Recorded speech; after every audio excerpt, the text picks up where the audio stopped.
All right, let's go. Happy Wednesday to everybody. Wednesday, hump day. Hump day, from what I hear, is when you reach the middle of the road and you're at your peak and everything's going to go down Thursday and Friday. And that's assuming that everything started from the bottom on Monday. And let me tell you something, that's a loser's way of thinking. If you base your work on hump day and the fact that you're going to start Monday dragging it. Well, no, the camera's back ass. You're gonna start Monday dragging ass. Then do a little bit more on Tuesday. Wednesday, reach your acceptable peak, and then Thursday and Friday decline. Expect to lose in most of the endeavors that you try in life. A winner's way of thinking is every single day, I'm going to give everything I can. I'm going to start off as hard as I can. I'm going to wake up in the morning, do everything I can mentally, physically, spiritually to get myself ready for one hell of a day. Tuesday, same thing. Wednesday, same thing. Oh, and here's the thing, Saturday and Sunday are work days too if you want to be successful. I don't know a single some bitch out there who's successful and rich and says, I work Monday through Friday. Bullshit. Bullshit. So happy Wednesday to you. There's no such thing as hump day. And today we're going to open up a little bit more and we're going to rattle off something about a topic that I decided to call alcoholics as the new lepers in the business world, or alcoholics as third class citizens in the business world, and the parallels between alcoholics rejoining society in the workforce and convicted felons, because the parallels are very, very similar. I know I've worked in corrections for years and I've been an alcoholic for a little over 2 days now, we'll say 25 plus years. So, getting right down to it, the way society is going to look at us is going to be different than the way we look at ourselves when we finally out ourselves as alcoholics. And now we're in recovery. Then we're doing well. We're ready to rejoin society, but society is not ready to rejoin us.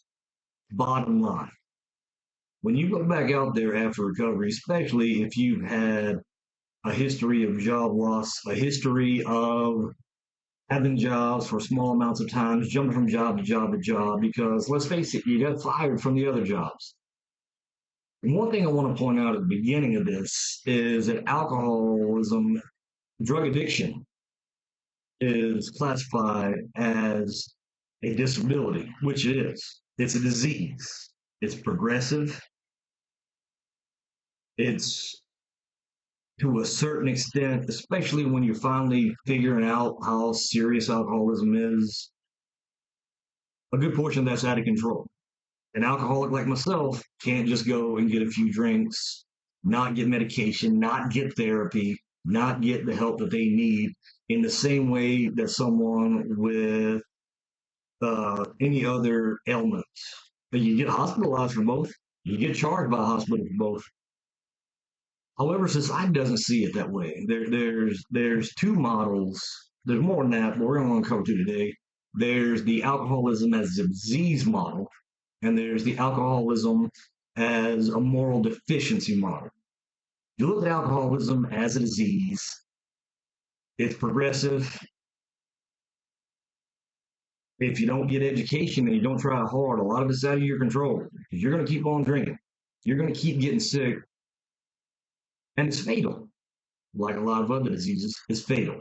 If left unchecked and untreated, and you do it for long enough or hard enough, like me, it can be fatal. So, for all intents and purposes, alcoholism is a disease. I can't speak for other drugs because I only know alcoholism. If you have other people out there who are addicted to other substances, please let me know. Please give me information. I'm not going to talk out of my ass about something I don't know about.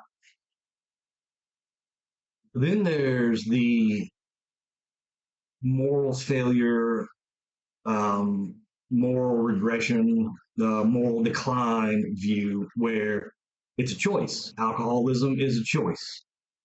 As if one day I went to school, went to the military, worked my ass off when everybody else was out partying, and decided I'm going to be alcoholic. It's my choice. It's my civil liberty as a citizen.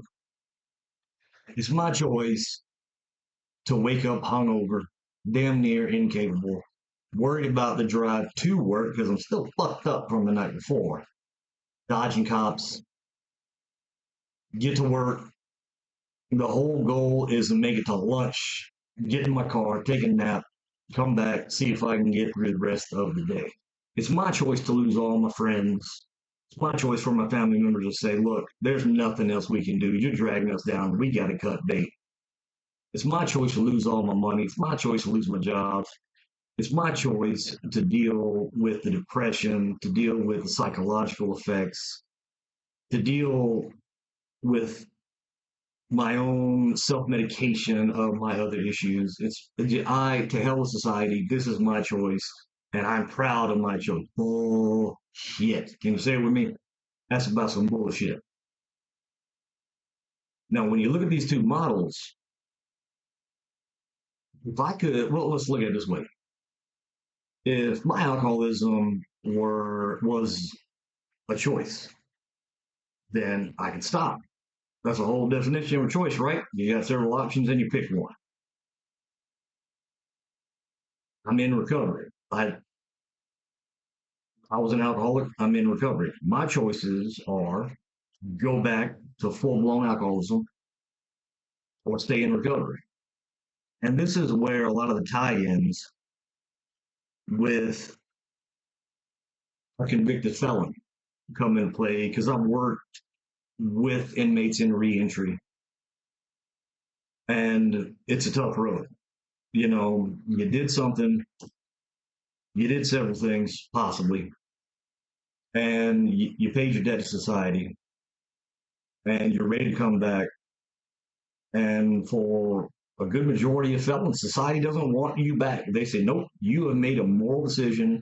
You are now a leper. You are in the old biblical days, lepers. It's a myth that they were banished outside of town and could never come back. They could come back to get necessary supplies. However, they had to wear tattered, torn clothing and they had to go through the direct middle of the street and they had to scream unclean, unclean, so that everyone knew that they were a leper.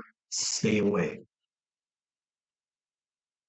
And so with felons, it's the same in a lot of ways, and it's different in a lot of ways. When you're a felon, you're public record, you know, and I have a lot of respect for convicted felons who pay their debt, want to get better, come back out to society, and be a productive member of society and live a meaningful, fulfilling life.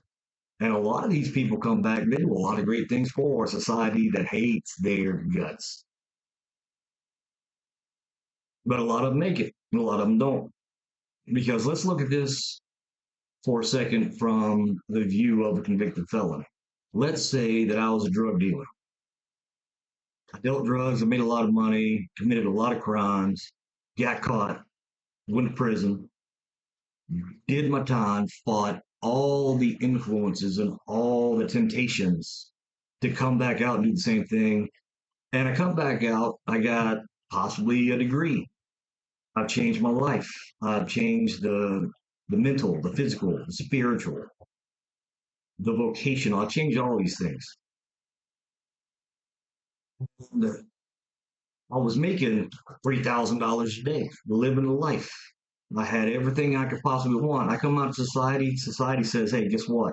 You're going to take whatever job we're willing to give you, whatever you can find. You're going to make minimum wage or below. You're going to get treated like pure dog shit, and you can keep doing this. And maybe if you work hard enough and somebody notices you and is willing to go against society's leper model against you and give you a chance, possibly years down the road, you're going to get some sort of a raise, a bonus, something. And if you do that, Sorry about that. My damn phone was on. And if you do that, maybe years down the road, you can have something close to a normal life or a life that that could be somewhat fulfilling, somewhat happy. And or you go back selling drugs. You go back to having a life, having friends, having all the money you could ever want. And the hell of society. They don't want me anyway. When you look at those, is it not hard to understand why a lot of people go back to selling drugs, go back to the gangs, go back to the life of crime? A society that doesn't want anything to do with you, or a society that's willing to take you in and you did a great job. Why the hell would you choose otherwise? Alcoholism is a little bit different. Alcoholism you can hide to a certain extent, but again, you think people don't know, but they know.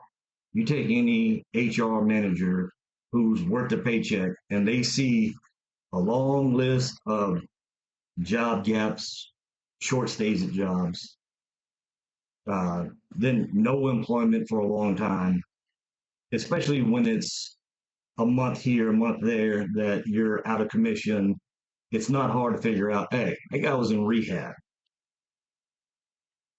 Now, here's some differences. I'm not saying either one is better than the other. That's not for me to judge, not for me to decide.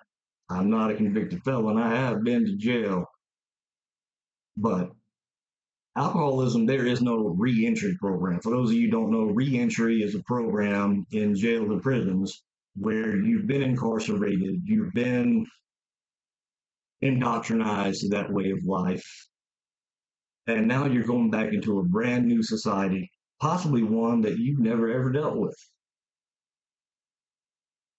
And in that, there's no, hey, here's your instruction manual for getting back into society. Here's your flashlight. Good luck. But in a lot of ways, the convict, the leper, and the alcoholic are treated the same way. You're untouchable. We want nothing to do with you. Steve Slater. You may have done great things in the past, but you know, you build 1,000 bridges, but you accidentally burn down one house, and you're forever an arsonist. So, but unlike the incarceration scenario, you have a registered legal disability recognized by the United States government. However, you can't be directly discriminated against, but it's not hard to be discriminated against. If you're looking to not hire somebody, to fire somebody, or to keep them in a situation like mine in the job I'm in as a crisis counselor, you'll never get promoted, you'll never get a pay raise. You're needed, but you're not wanted. So go back into town, scream leper, throw on a burlap sack, get what you need to barely survive, which is going to make us members of society who feel this way feel like, like the moral weight is lifted. We did everything we could. We contributed. You're on your own. So, oh yeah, and in sales, there's the 110-1 principle. That is, you make 100 contacts, you're probably only going to get 10 replies. And of those 10 replies, you may get one sale. Done some personal research as I'm looking to get back into former career fields, use my MBA, use my military, use my Lean Six Sigma. Out of over 200 applications, I've gotten 4 replies. 2 of them were scams. 2 of them are pending. So instead of the 10% of 100 contacts and the 10% of the 10 replies, that's 10%. Well, I'm sitting at about 2%. Now I'm sitting at exactly 2%. So you can't use that because the 110-1 principle predicates off the theory that all things are equal. And let's face it, when you're a recovering alcoholic, all things aren't equal. There's going to be fair and unfair, and you're going to see a lot of the unfair. You can't be discriminated against legally. However, you can be discriminated against for any other reason possible, which they don't have to disclose. They can just never talk to you again. So, how do we deal with that? Well, when you're applying for work in this system, number one, for alcoholics, remember, this is a disease. You didn't ask to get this disease. It's not a choice. It's not you're not a demoralized person. You're not deviating from society from some great malicious intent to destroy it. You just have a disease and you made decisions based on that disease. And with alcoholism, it's unique in that so many things can happen to you as consequences for things you didn't do, as well as things you did do. Sure, you may have actively showed up drunk. You may have actively screwed up, cussed out your boss, smelled of alcohol, did something stupid. Then again, you may have taken a more cautious route and just called in sick. You may have said, I still feel like I'm too drunk to get in my car and drive. And so the things you didn't do add up. And you lost your job. But now you're recovering, you feel better, you feel ready. But what do you do? So on your resume in interviews, you have a couple of choices. One, you come out and you say, look, I'm a recovering alcoholic. I've been through a lot of things. A lot of things have happened. My life's an open book. What do you need to know? And it could work out in the social services field. A lot of times it's a benefit because no NFL player is going to want to play under a coach who hasn't played the game on an NFL level.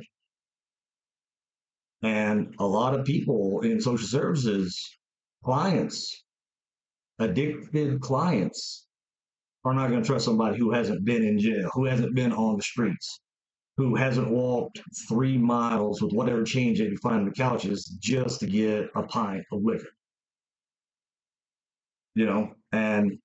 And that's an option. And I've used that option.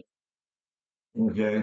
However, understand that you're at a disadvantage from the point of view of that's going to be used against you. There are no Miranda rights for alcoholism. You are guilty until and if you're ever proven innocent. Because, kind of like a felon, people are just going to be waiting for you to stumble again. They're going to be waiting right there. This is not a Disney movie. It's not a Lifetime special. This is real life. So there's another option. Lie. Or don't tell them. I was sick. I've said that several times. I got many jobs. I was sick. I was in the hospital. I was in a coma. And I'm not here to moralize with you. I'm not Captain America. I'm not even licensed as a social worker, a drug counselor, any of you, which is why I can give you the real shit and don't have to worry about blowback from any damn body. And if anybody wants to come and talk to me about it, meet me somewhere and we'll have a good discussion, maybe 5 words spoken. So you're at an unfair disadvantage from the get-go.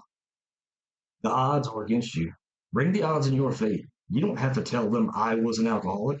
There's no sort of moral contract where you have to go out and scream leper down the streets.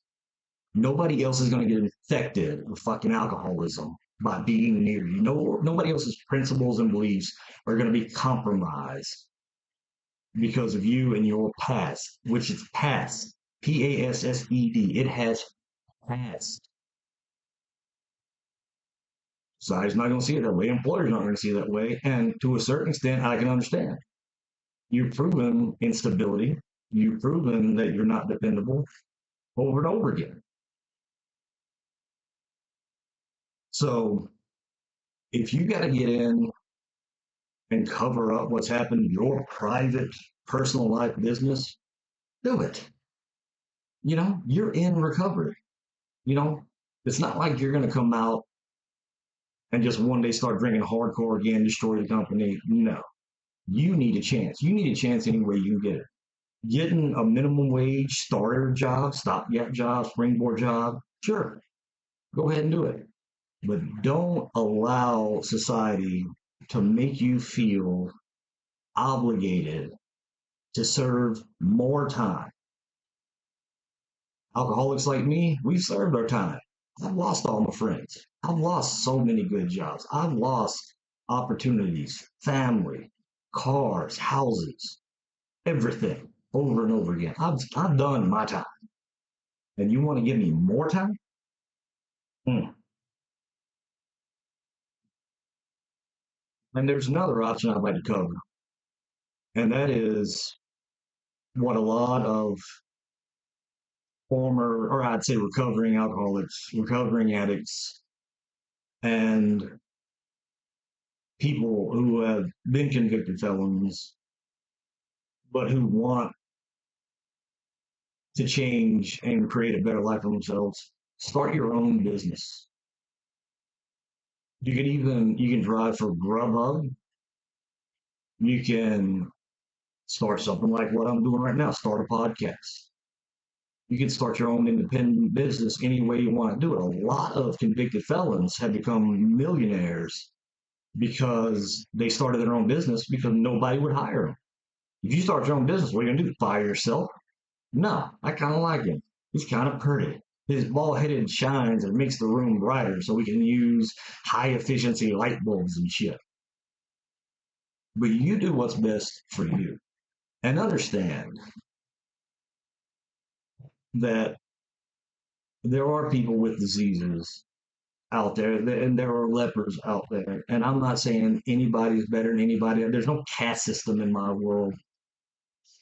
But the problem is that number one is awareness. Understand that even though we don't see anything as a caste system, we don't see ourselves as third class citizens, just like we don't look at convicted felons, former criminals, just like former alcoholics and addicts. We don't look at ourselves as third class citizens, but understand that society is going to. And anybody, that with exceptions, there are a lot of great groups and great people and great companies out there who are willing to take you. But understand that there's a large majority of people who see you just like they would a convicted felon, just like they would a full blown alcoholic, a full blown addict. And a lot of this is about odds. My logo is some casino chips. Sorry for all you gambling addicts, and a royal flush. And the motto of this is play with a loaded deck. So load your deck. If you got to bluff your way into a win when the other guy's got three aces, bluff your way in. You know, what did you do? Did you rob a bank? Did you kidnap somebody? No. You're just trying to do what's best for you and your family and your interests, same as the companies are. Do what it takes for you to succeed. And if society doesn't like that, fuck them.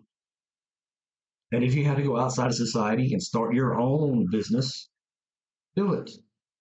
And then watch as the money piles up and watch as all your detractors who don't know the first damn thing about you hiss and moan. You do what it takes for you to get better. You made mistakes, you have a disease, but your past doesn't have to be your future. Society's going to make you believe, oh, your past is your future. It's already determined, the die's been cast. Go out like the old lion of the pride because the pride no longer wants you. Do what it takes for you to make it. I encourage comments. People who say, yeah, I like that. People who say, I completely agree. People who say, no, you're a liar and you're full of shit. My first question will be, are you a recovering addict or alcoholic? No, but shut the hell up. No, but no, but no, but no, but no, but, you know? And then I'll say, yeah, but I'm recovered. Yeah, but I know more about recovery than you ever will. I know more about overcoming overwhelming difficulties and disadvantages and odds and winning. So if you don't want that in your company, go find somebody else. Go find a non-alcoholic, non-drug addict, non-convicted loser to go sit in a chair while you're high achieving. Because let's face it, as a recovering addict and alcoholic, and as a convicted felon, trying to do the right thing and having success, you're a winner, and you are a winner, and you start the game down 30 points in the fourth quarter. That being said, make sure you keep the end in mind. Make sure that you have your goals. Make sure you have your objectives. Make sure you got a plan. Make sure you got a plan after the plan. Plan may fail. What's your plan after that? And here's a key thing that's not covered. Your plan may succeed. What's the plan after that? Because as a recovering alcoholic, I can achieve sobriety, I can achieve success, but maintaining those is a bitch. So what's your plan after the plan? What's your plan after that? What's your plan for yes, it happened? What's your plan for no, it failed? Because there's a difference between a mistake and an error. A mistake is an error that doesn't get corrected. Okay? My alcoholism, even though it's a disease, is an error that I'm correcting. But understand, you're going to have a hell of a time correcting that error and supporting yourself and your family and having a meaningful life if you turn the odds against you.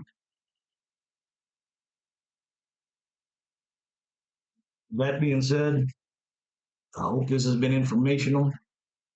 I hope maybe you learned something, maybe just made you feel a little bit better today. But you do for you. Because one of the tricks in this is knowing that when you come out of addiction, it's going to be you against them. But there's an underlying trap where you're going to be taught you're an employment leper. Nobody wants you, and what's going to happen is it's going to be you against you. Because every day you're going to take the same philosophy, psychology that they do. Why should I even deserve this? You know, I'm an alcoholic. You know, I don't deserve anything but some bullshit minimum wage. You know, washing dishes, cleaning shitters like I do, and you're gonna think, well, this is my fate. And I'll get into fate and determinism versus fatalism and things like that in a different session. But know that you determine your fate. And this is a do or die. Of course, if you're an alcoholic, everything is do or die, ain't it? But you're playing with no safety net. The odds are already against you. Don't turn the odds against yourself. And you got to fight to win. Don't fight not to lose. Because if you fight not to lose, you're going to lose. Go out there and kick the world's ass. Be successful. Be happy. You deserve it. Every single day you're earning it. And it's your life. You take care of your life and you make your life your dream. We'll see you next time, guys. Thanks.